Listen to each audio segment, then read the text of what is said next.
अंचलनामा में आप सभी का स्वागत है। मैं हूं शक्ति प्रकाश श्रीवास्तव। घुसपैठियों की अब खैर नहीं। देश में अब घुसपैठियों को लेकर केंद्र सरकार खासा सतर्क है।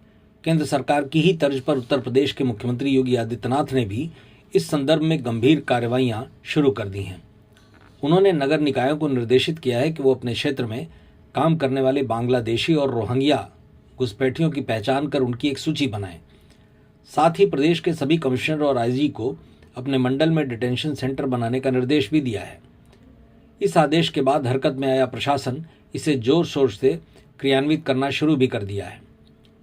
प्रदेश में अवैध तरीके से रहते हुए काम करने वाले बांग्लादेशी और रोहिंग्या घुसपैठियों को चिन्हित करने के प्रथम चरण में सूची बनाने और उसके बाद डिटेंशन सेंटर स्थापित करने की जिम्मेदारी मंडल स्तरीय प्रशासन को दी गई है। संबंधित मंडल के कमिश्नर और आईजी को इसके लिए अधिकृत किया गया है। प्रथम चरण में हर मंडल में डिटेंशन सेंटर बनाने का निर्देश दिया गया है। मुख्यमंत्री योगी आदित्यनाथ के निर्देश के बाद अधिकारियों ने इस बाबत कार्ययोजना बनाते हुए कार्य शुरू भी कर दिया है।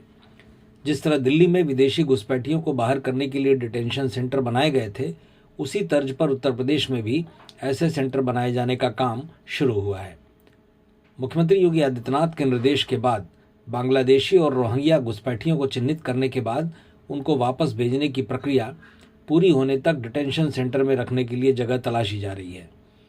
शासन के निर्देश पर जिलों में खाली सरकारी इमारतों, सामुदायिक केंद्रों, पुलिस लाइन, थाने आदि चिन्हित किए जा रहे हैं, जहां घुसपैठियों को कड़ी सुरक्षा में रखा जा सके। दिल्ली में इस समय लगभग 18 डिटेंशन सेंटर चल रहे हैं, जिनमें तकरीबन 1,500 विदेशी नागरिकों को कड़ी सुरक्षा में रखा गया है। इनमें अवैध रूप से सीमा पार करके आए बांग्लादेशी, रोहिंग्या और अफ्रीकी मूल के देशों के नागरिक सर्वाधिक हैं।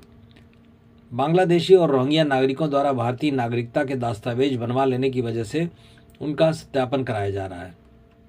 डिटेंशन सेंटरों पर खाने पीने, इलाज की सुविधाएं भी मुहैया कराई जा रही हैं।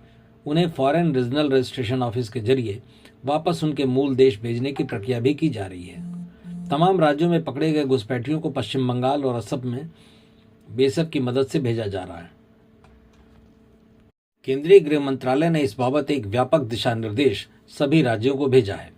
इसी निर्देश के बाद अब उत्तर प्रदेश में भी अन्य राज्यों की तरह डिटेंशन सेंटर बनाए जाने का काम शुरू हुआ है।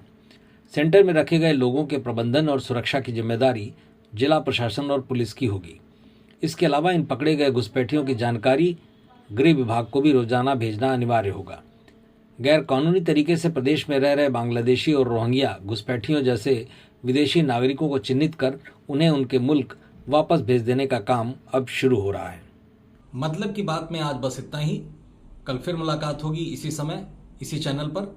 तब तक के लिए नमस्कार।